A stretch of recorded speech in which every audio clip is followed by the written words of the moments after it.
Heavenly Father, as we gather in the brotherhood of Christian and businessmen and professional, we ask for your guidance. Help us truly understand and live out the command to love our neighbor, applying it in our homes, workplace, and communities. Through Jesus Christ our Lord. Amen. Amen.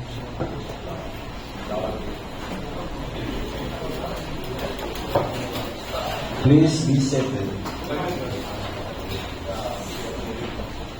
Good morning, everyone. Good morning. Welcome to our talk number 6, Loving God and Neighbor. Loving God and neighbor is the greatest commandment.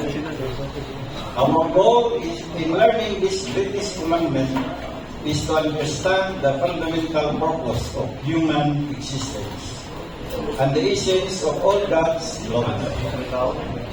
For this topic, may I introduce to you our speaker. He works in a private bank, married to Sis Christy Marie Batiken, and has 2 children. He was born on December 28, 1992 in Butuan City. A graduate of PCLB number 19 of PCBP Butuan chapter with 7 years in the PCBP. Also, our past chapter treasurer, Christ Youth Professional Coordinator, and currently an active unit leader. Bro and sis, please help me welcome our very own Bro Michael Karen Pedorino.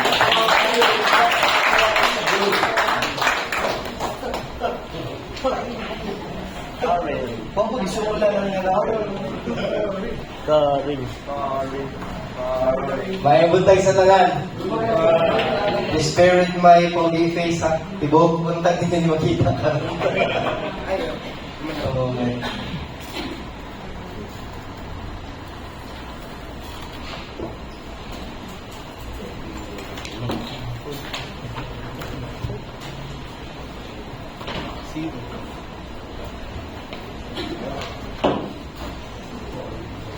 Okay, nakapag-break na ba tanan? Nakapag-water break na ba? Nakapag-bathroom break na? So, dire-diretso na lahat. Medyo taas-taas na ba niya siya na talk, no? Karon morning. So, tistingan na ito compressed. Kung makaya ba na ito siya 15 minutes and 3 hours. Sige. So, para dito madugay, sundan na natin.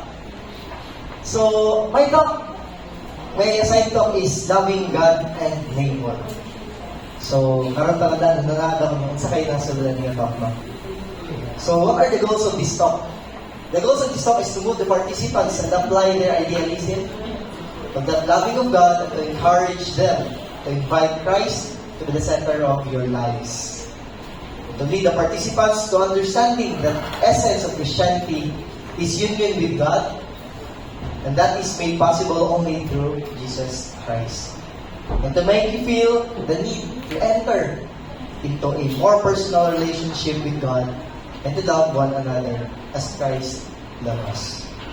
So, kung nakadungdong mo sa atong Module 1 or the basic truths of Christianity, we focused on who is Jesus Christ, and the part he played is as a immense salvific history and how God revealed Himself to man and the love He bears for him. No? Katungtong na who is Jesus Christ and what is God like by Guardianis Beltran. And the third talk, which is the power of the Holy Spirit and how He dwells and transforms man and transforming to man by chapter 1. With the last talk in the first module that God's called for us to repent and believe in the gospel. So kato sa repentance and faith nito. And last week, introduced ko sa ato on how to be an authentic Christian. No? Dito doon sa ato itatang mark ang charismatic prayers by praising and worshiping, no raising of hands. And now this talk, loving God and neighbor. So the Christian ideal, loving God. We have various ways in expressing our love to God, for God, in different ways, such as signing up pious feelings. So what's the meaning of this one? It's preparing or practicing our devotions and our religious principles. So deepening our religious practices, no? Sa ating church. Second is through humanistic or philanthropic endeavors. So, like mga community service and giving back to the needy. Lastly, through acts of piety. So, almost the same as signing up pious feelings, no? So, these religious practices that strengthens our faith. These are not wrong, but neither are the adequate expressions of loving God. Tingnan pa din na, nagtutagpoy din na siya. Yes, tama na, di na siya sa'yo. Pero, kulang pa rin ihapon. Tingnan pa, but wait, there's more. No? So, loving God is an idea. When you hear the word idea, nung sa kayo na musulod sa inyo naman natin, di ba, mura pag-witag, ideal. More on imagination, no, siguro ni, because it's close to perfection, no? Kaya itong giwan ako na, what is perfect or what is suitable or satisfying siya for everyone's eyes. That's what we call the idea. Pero, biblically, it's the foundation of all virtues and actions of loving God is built. So, we have goals, di ba? And these goals are human behavior and plans for life. Like, success in life, dreams in life, that's our goals. To be wealthy, our status, and even fame, no? And the positions we would like to have in the future. No? So, mo ni mga goals na sa kinabuhi. Kung ginipon siya ng mga goal na that has become our ideal in life, it influences directly our lives. So, we can give our lives to pursuing good goals, but if our ideal is not focused on loving God, then this falls short of the ideal. So our ideal has to be more focused, no, and put God first. Loving God is also our highest priority. Huwag siya pinaka-highest priority natin. So sa Bible, when questioned by scribe to which was the first of all commandments, Jesus replied, "This is the first." No, sa book of Exodus, dumdum mo sa Biblia. Hear, O Israel, the Lord our God is Lord alone. Therefore, no, klaro din kayo sa Exodus, no? You shall have no other gods before me. Wala ilain. Siya rin, silo sa Panginoon. Therefore, you shall love the Lord your God with all your heart, with all your soul, with all your entire mind, and with all your strength. From the book of Mark. Now, what does it mean to love God? With all your heart, with all our mind, and with all our strength. First, with all our heart. In the modern day, our understanding of the heart is a symbol of feeling and emotion. No? So, mo ni siya mo ang heart, aside sa kining organ siya, that's he has a big part of our body. It symbolizes our feelings and emotions. Diya siya mo gawas na lang. And biblically, the understanding of the heart is dili lang limited dito, kundi also it's a seat of intelligence and decision, mind or will. A symbol for the core of man. Who the man is includes intelligence, thought, and will, along with feeling. So, ingong pasamong pansaw na tinod nila niya siguro no, di ba sir, to capture the heart first and the heads will follow. So, mas mayo din mo decision na kasing-kasing. Di ba? Ingon pa. Kung sa Bisaya pa, ang tao nga bright, bulog sa ikaw naging bro. But for Jesus, kidding aside, Loving God with all your heart cannot depend on feeling which are changeable. So we have to be fixed, we have to be just, we have to be we have to be kanang irrevocable ang atong feelings dapat natin. But rather based on a commitment, a decision to love. Dili pwede nga pareha na kita maguyog na pwede na yan lang. No, it's not like that. But our hearts belong to God alone. And to love God with all your heart means to be committed. Seek the Lord first and foremost. Be loyal to Him. To place His will and interest above our own, no matter what. Because it is always a decision to put God first in everything. Now, how do we put the Lord first in our life? First, it requires a basic decision to put Him first. It always starts with you. So, imuhagi na siya. Wala na niya atrasan. Kung sunog ang higugma sa Ginoon, diretsyo na ginoon. Dagang tulog sa dalang kaagyan mo, higag pasaran ka. Pero dapat just di ka sa atong panindigan, sa atong decision in following Christ. And decide to God love above everything and to do with my life what are the Lord's want. Total quote from John 14:15. And requires a decision to obey Him. Desires to develop a personal relationship with God. You have to follow His commandment to obey Him. And desire to develop a personal relationship to God by talking to Him in prayers. So what do we need to do to put God first? Develop a personal relationship with God which is dynamic and alive. So kung may dynamic and alive, dapat it's a active, ongoing journey, no, with you and God in prayers, communicating with God, because it's a two-way, speaking and listening. You speak to God in prayer, you communicate with Him in prayer, and God's communicate to you through the Scriptures. So we have to read our Scriptures. No? Have a personal relationship of loving God as His sons and daughters. So with that, kapray ka sa Ginoo, galisin ka sa Scriptures, you develop closeness to God. And that leads to spend you to have to for you to have is and spend a regular time with God in prayer. So here sa BCBP, after mahuman yung mga module ninyo, kung makapadayon ta, kalayan sa Ginoo, no? You will be given a commitment card before mo mahimong members information. And in that commitment card, isa sa mga nakastipulate is to pray at least 15 minutes per day, a day, and to read at least 15 minutes, no? Scriptures, to read scriptures at least 15 minutes per day. So, mo na yung nasa BCBP. Ambot ni si Brokit, members information, hindi mo makana bro lang? It reminds us our commitment card, no? To draw and to have a more, to deepen our relationship with God. So, how do we love God with all your hearts, galing? Sige, ito na? We must be committed to Him. We must obey Him and put Him first in everything. Now let us now go on how to love God with all your mind. So love in the gospel denotes committed service. It is something we do rather than something that we feel. Jesus taught His disciples to wash one another's feet.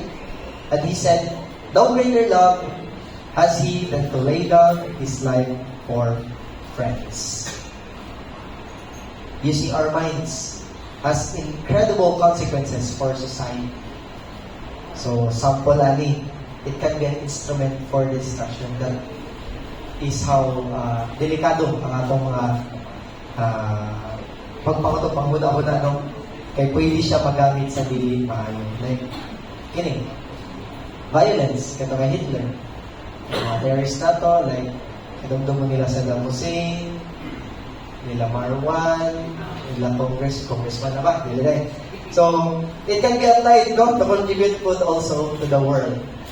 So, how can we contribute to the world? Just like siguro sa atong mga scientists, philosophers, inventors, and the likes, no? Sa nako ay contribution sa atong kalibutan. So, nana sa papugyud sa natong paggamit ng mga angay ba sa maayo o sa dili maayo. And how do we love God and serve with our mind? to keep our mind clean and holy. We have to keep our mind clean and holy, free from evil thoughts, as in Matthew chapter 5, verse 28. Free from uncharitable thoughts, Matthew 7:1, and away from suspicion that can lead to strange relationships, and away from speculative thoughts. Diba, sala, no? Maumpisan pa sa kanang sa gali ni sige, itaw na ka na magsugod bitaw isa kanang act of contrition dahil act of contrition, no? Sa huna-huna, sa pulong, ug sa buhat, ug sa wala pagbuhat sa angayang buhaton. Kay iyang sala, iyang dakong sala. Dili na ako. Kay hindi na ito panawan. And use our mind according to God's truths and not according to the ways of the world. So our thinking and ways must reflect what we are aiming for the everlasting kingdom of God, not just for the temporal world. Our decisions and choices must be guided by the Word of God and faith in His promises. Dapat guided in the faith. That's why we really have to read the scriptures, listen to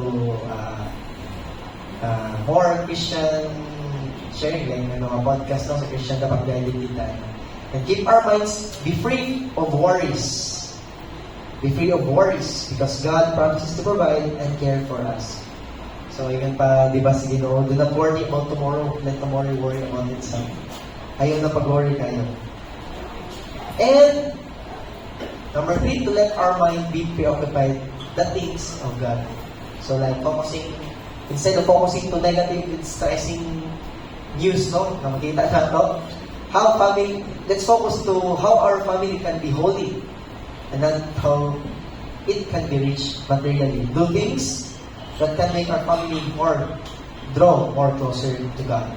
And how can we please God? Not how we can glory in praises of men. So, na-introduce ko Mark, praise and worship. Because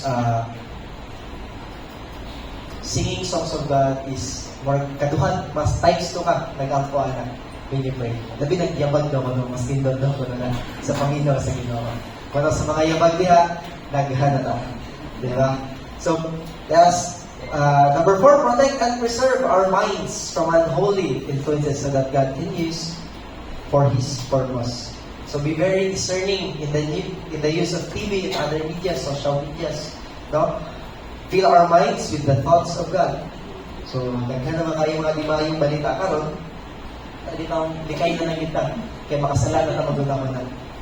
Sabi na itong gahapon, no? Katong bagong nigawas, no? At sure ba ito naroon? Pero, be stress-free. Ayaw na kayo pagkano na. But instead, keep your mind busy. No? Basa na Biblia. Or do other services nga maligay ka na sa makamunaw na sala.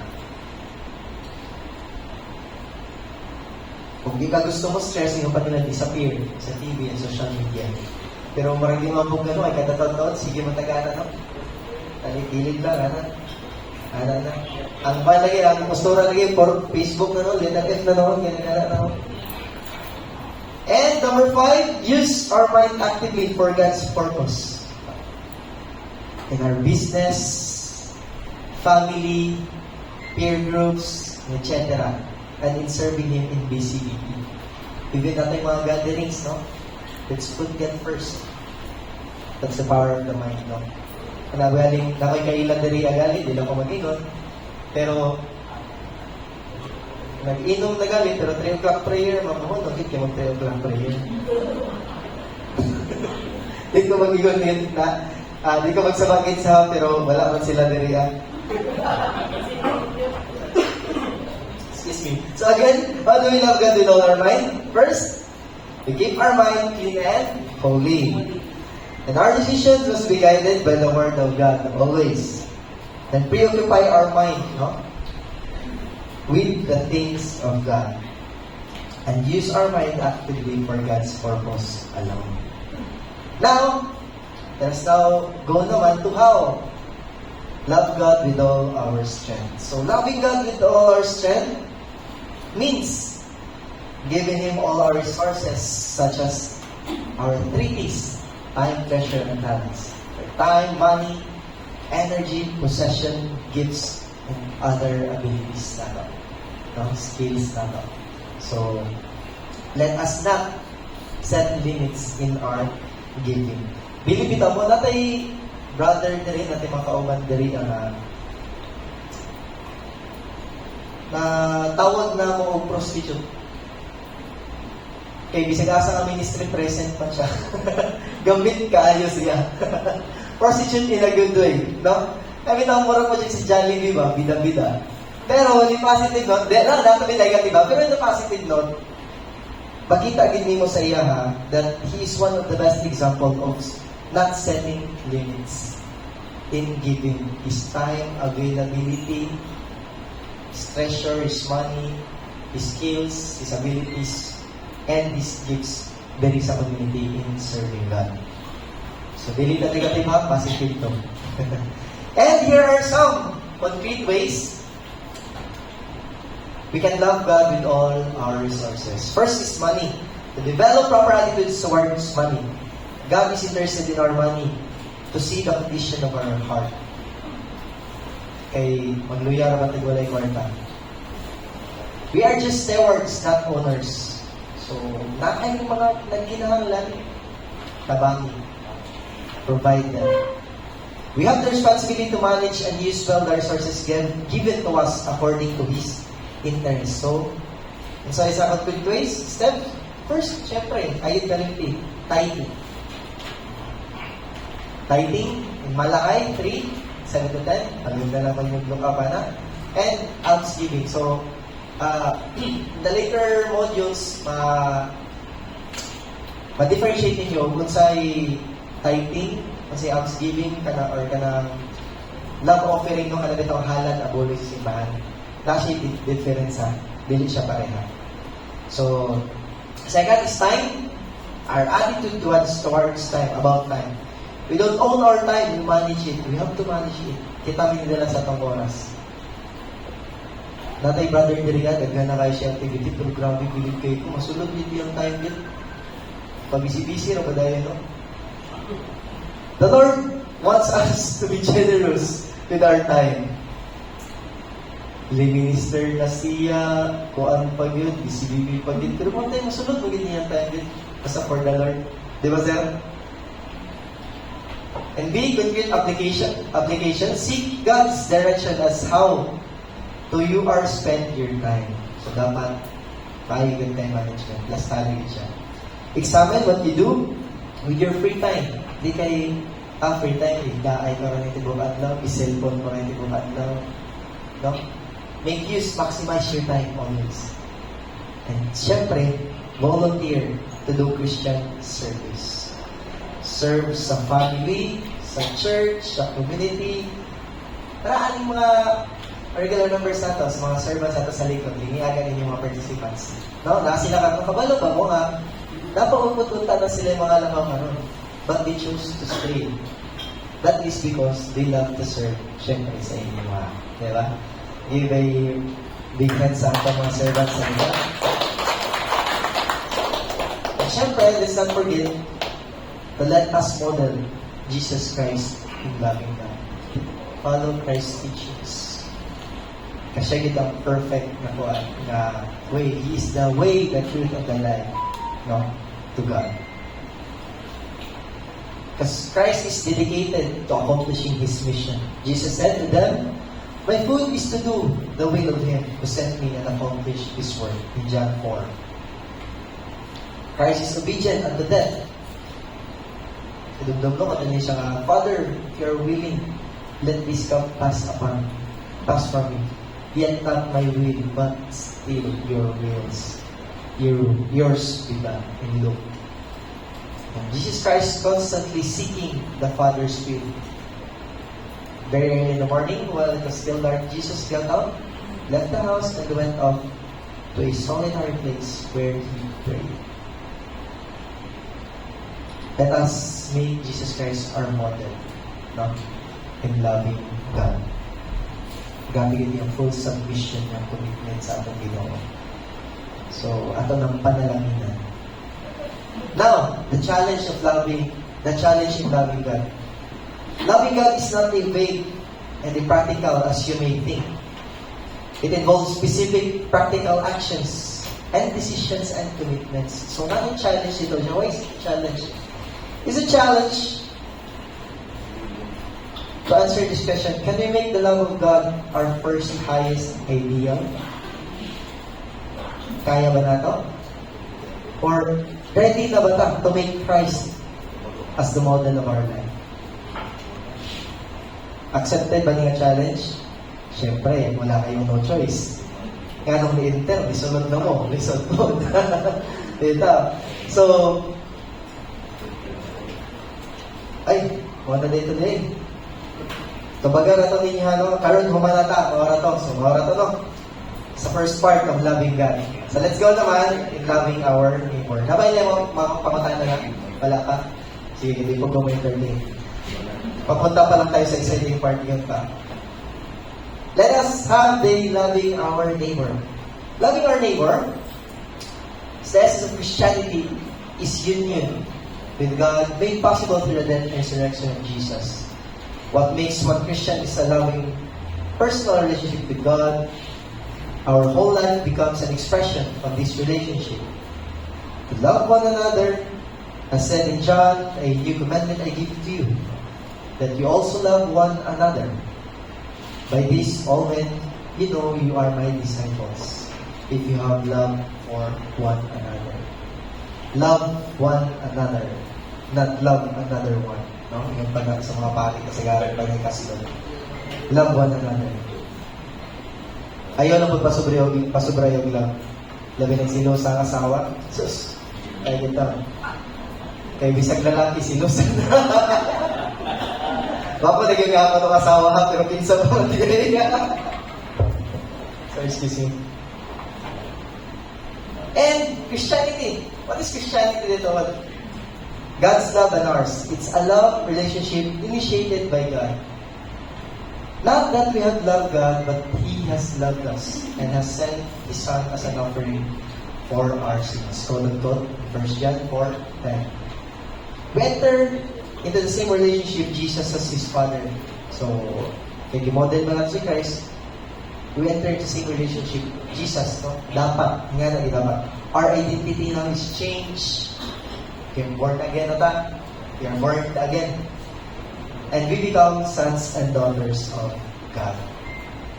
To deliver from the law those who are subject to it, so that we may receive our status as adopted sons. Take note, adopted sons lang. Dili pareho ka Uncle Gibbs nga appointed son of God. Siya ginirate adopted sons ta. In Galatians 4:5. So, what does God mean by love? We share in the eternal life of God.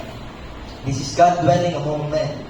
He shall dwell with them, and they shall be His people, and He shall be their God who is always with them. Revelations 21:3. Number 4, the love of neighbor. Let us love one another because love is of God. Everyone who loves is begotten of God, and has knowledge of God, for God is love. In 1 John 4:7. So, sa dibot, pasabot tayo. It is sacrificing oneself. Because Jesus spoke the love that is connected with keeping God's commandment. Jesus was specific about how we are to love one another. We are not free to change or dilute Jesus' commandment of love. Love one another as I am God. Karon Jesus meant a self-sacrificial love, to lay down one's life for one's friends, sacrificing oneself and be of service to others. That is how you love your Lord. Jesus Christ dying on the cross was not the only example Jesus gave about loving. He also demonstrated Christian love as service love, the foot washing daw atong gihugasan niya ang mga tiil sa iyang mga apostoles. Number 5, the life of Jesus was one of service and love. He set example for us to follow. out of love, place yourselves one another's service. No? Pero, dili ni siya sa'yo. Diba? You shall love your neighbor as yourself. It's like saying, you love your enemy. Ang enemy, kasagaran naman neighbor, enemy. Gamay rin yung neighbor din ka, suod din mo, diba? Kung sa ako ng pag-love sa akong neighbor nga, baon mga ina. Diba kira, marites, makasasala, suyaon, palahubog. Sige pangita mag-away. Kaya pala daan, nakasala na ka. Pero, dili, di ba? Hingit sa Ginoo, to love your neighbor. Whatever practice, whatever wrongdoings, bad deeds niya,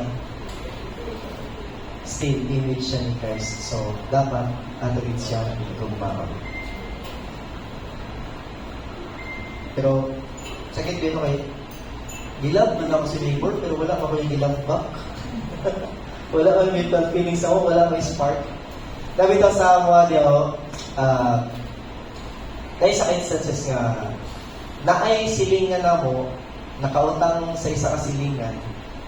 So, di naman yung bayaran, ibalik yan yung balay, mag-transfer na po, balik niya sa ilang lugar. So, ipadugangan na lang niya, kay para, matiway ako, di na siya mabayad ng utang, niya magamit po niya sa iyang new, ano di ba, kini pag-transfer niya sa iya balik sa iyang lugar. Pero may isa kasilingan, murag, kanapin ako gisulot, ang katong gi-offer sa iya nga amount, giapas. So, ang katong siya, siyempre, kung sa iyo po siguro may tawag, di ba, murag pilihan po din mo gas, saka makadako, di ba? Pero, close deal na to nila, cash na lang ginako lang, cold cash. Pero, siyempre, gitubli ang offer. So siya, murag, need food kaya niya, ihatag na lang po niya itong silingan. Pero karon, ito pa matutuigan. 2010, 2011, something nga na. O silingan ha, tapat, ugat pa ng mga balay. Atot ka lang, may tingganay. Grabe nung kaya kayo nila sa ilang pride tingganay. Doon isa, murag okay na, sige na pamansin, pero isa, dibid niya madawa. Ako na itong papa niya. Buwan na kita karang kasi usap ko na pag-ibig papandaw sa akong mga bata, kanang wala may grudges sa akong silingan, wala. Pag pinansinay gapon ni. Pero when it comes to my father, murag, pag galit ako papa, galit ka religious ato, hihimpa ako, grabe yung prayer time, gaservisyo to sa simbahan, pero tungkol ato mga bigil, bitaw.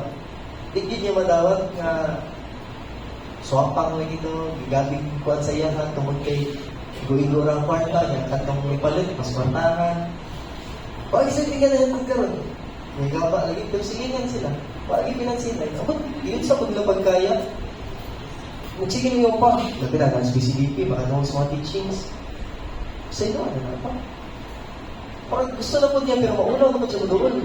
Pero parang ganyan na lang yung panindigan na lang yung bitaw niya, bahala na lang. Bahala doon, pero doon po siya, pansin, di po siya mamansin. Tapos sila lagi kaya lagi. Pero buta na ako pa. So sige.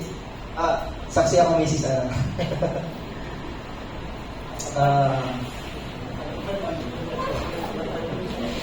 Laban sa ano bro? How do we love God? Sige, how do we love God? How do we love our neighbor? Kailangan. At saka lagi pag-love lagi nga, dako kayo kinukuha, grudges nga gihod. So ito ha, hiningan ko kapag wala siya sa 7 deadly sin, wala siya sa pero isa siya sa dako kasalapan ang kanang gitawag na daw unforgiveness. Kanang dili kabalo mo asay. No, dili sulat ang ginawa na. Asay no galing ginawa sa ato kita na ba? Natala. We love our neighbor in the same manner that Jesus loves us. Throughout his earthly life, Jesus taught us how to deal with one another. Like, katong Jesus sit, no? With a tax collector in a table. Golden rule, ito pa nila, clearly spells this out. Do unto others what you would want, then do unto you. So, pag buhat ng maayo, aron sumplian kung kaog, kamaayo. Diba? Siyempre. In contrast, do not do unto others what you don't want others do unto you. So, muna, you need to love your neighbor. So, si Paul, in Paul's letter to the Corinthians, he clearly points out na ebidensya sa Biblia. What love of neighbor is all about. So loving your neighbor means you have to be patient, slow to anger, allowances, tas ipag-ayo ang imo, pasensya, bahalang mubok ka. Tas tigil. Be kind, sympathetic, attitudes towards others. Be considerate, no? Be kind always sa imong silingan. A good neighbor, a loving neighbor is not jealous, not coveting what others have. Really, like, masina ka, nanailahan, may palit yung bagong ref, kukuha na lang ikaw bagong ref, no? May palit o bagong TV, palit ka bagong TV, balang inutan na lang, palit yung motor. Sus, karon niabot pa ng asawa nga, love, tumantay ang asawa sa itong silingan, agi nga, kasi yung bata, asawa, musunod po ka. So, dilin sa mahiga. So, pag sila na lang. Not be jealous. Not boastful or proud. So, be humble always. Paubos permi. Kaya mabuo na kabangalaan. And, to be not rude, you have to honor and respect each other. Not self-seeking or just self-serving one's interest, your own interest over the others. Not prone to anger or mastering emotions. Sige, sa training natin natin, sir, itong winning attitude, good winning attitude, ano. So, dali, ma-apply ni dali, not prone to anger. So, mastering your emotions, you have to have a good winning attitude. Example, nag-drive ka, na inikalit-likod, gisingitan ka, may nga na. Ayaw na lang yun kasuko, kay makakos na nag-road rage. Pero naan na lang, kalipangan magiging siguro ito ba? Kagawsun na magiging siguro. No? Or, naigisapot diha ang customer diha sa tindahan, ayaw nga stress. Nananaan na lang, huwag ito ka tumar sa iyang tambal, nanaan na lang. Manay exercising good winning attitude, no? So, you convert your stress feelings, emotions, into positive ones. Good vibes lang, happy lang, walang ending yung kanila. And, number 8, does not brood over injuries, so not holding grudges. Mga nainitabo sa honor pants. Does not rejoice in what is wrong. Seeks God for others. Nang bilit ni mo ikalipay nga naisayok, nahimo ako sa katao, silingan, or ikaw, ang imong kauban sa opisina. Uban na ni, tanaw, balik-alikman, sayok lagi, kawawan lagi. No, it's not like that. Dili na siya maayos. Rejoice with the truth. So, namata sa BCBP, it's quality of honesty, to be honest. Be honest, no? With others or not, will not ka na. And forbearance, protecting others' reputation. So, dili pagkalat ang sayok na nabuhan sa uban. Dili pagkalat, like, sample, in sa discussion niya, di ba, sa share natin personally, like, experiences natin. Doon lagi makalatay, there are individuals who are very open sa sharing. So, say, makastorya na sila o past experiences nila. That might not be good, pero yeah, that's why you're here, di ba? Kaya gusto na to have a deep relationship with God para ma-improve ang atong mga sayong na biglaman. But, you have to protect that one. Dili mo may pagkalat. What? You know what you hear in your discussion, you leave it there. No? Ayaw na ipagawa sa uban. That is how you protect the reputation of your neighbor. Trust. And good neighbor trusts. Reliance, integrity for others. A good neighbor hopes. Positive attitude towards life. Hopeful kayo ka. Ako, isa mga ni hopeful kayo ko. Na-close na kayo ng HP, nag-hope ka pa na mabalik. Pero dili na high blood na noon. No? And perseveres. A good, loving neighbor perseveres. He's confident. No? Confidence that he can overcome whatever comes on his way. Positive thinking lang, wag nega. Kapit ang mind over, ano ba na, temporary lagi. Kung ano lang ni Lord, malagpasan rin na basta di lang kita mo buhit, no, sa atong Ginoo. Pero, yung pa sa ito human as you are, tawahanan raman ka. Listen, teach me siya button, pero dapat sa tumakaya, and with the help of everyone here in the community, let us pray always for each other. Let us remind each other, help one another. That is what a loving neighbor would do. Pag na ay concern, nato sa katao, ato din i-correct. Okay, correcting one certain individual, buwan pa sa mga wala i-correct kay sayot yun. I-correct nato siya, kay love nato siya. No? Let's think about that. Christian love is a committed service. So, come on the way, examine your basic Christian responsibilities in life. If you are to be tested, sige daw, pag-testingan ako kamaron, please, how would you fare out in your responsibilities in the following areas? As a husband, as a wife, as a son, daughter, parent to your children, to your work, profession, to your parish, or to your community. Sige, you fare out. Pinunado ko, no? Asa kung sa inyong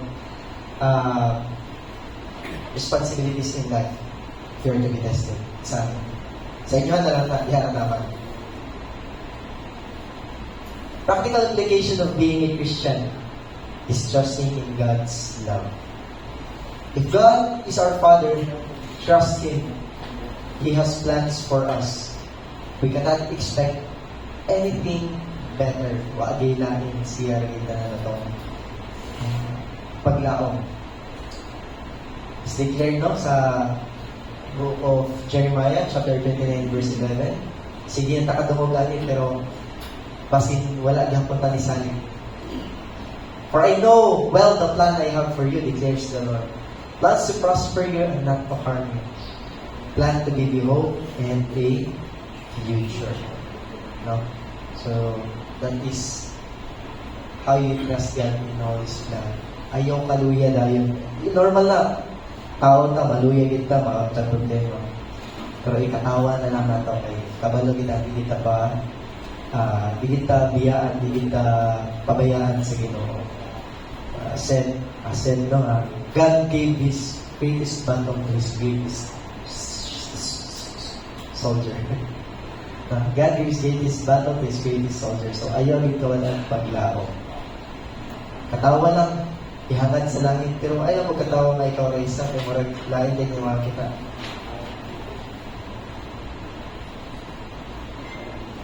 Because our Father knows our needs. He will provide for us and expect more where it came.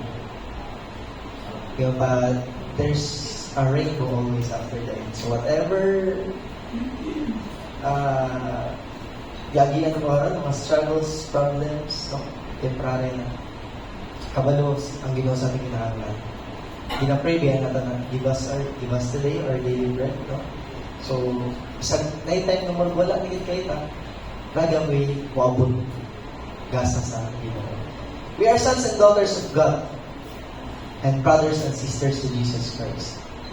Quote and quote from Galatians 4:6-7, the proof that you are sons in the fact that God has sent forth into our hearts the Spirit of His Son, which cries out, Abba, Father. You are no longer a slave, but a son. And the fact that you are a son makes you an heir by God's design. Now here is the challenge in loving our neighbor. Diba, Jesus showed us the way to true Christian love by dying on the cross, no?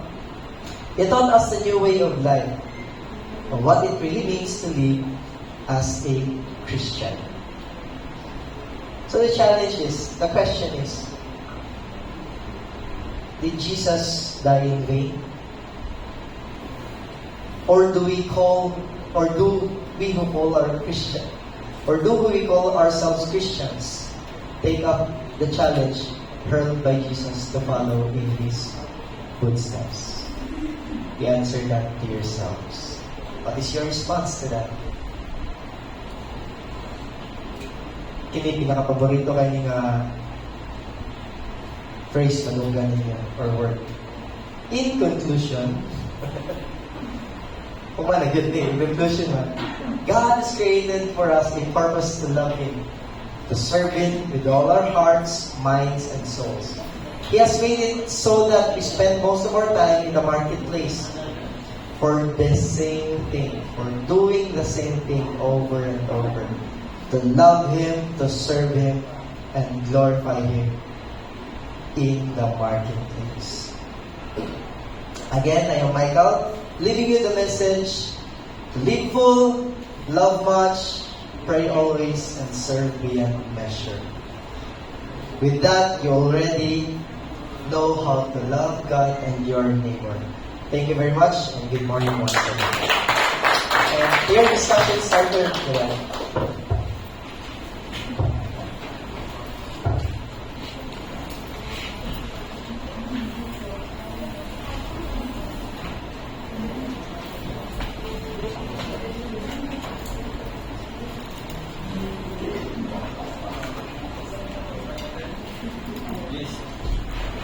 Let's please stand for our response song.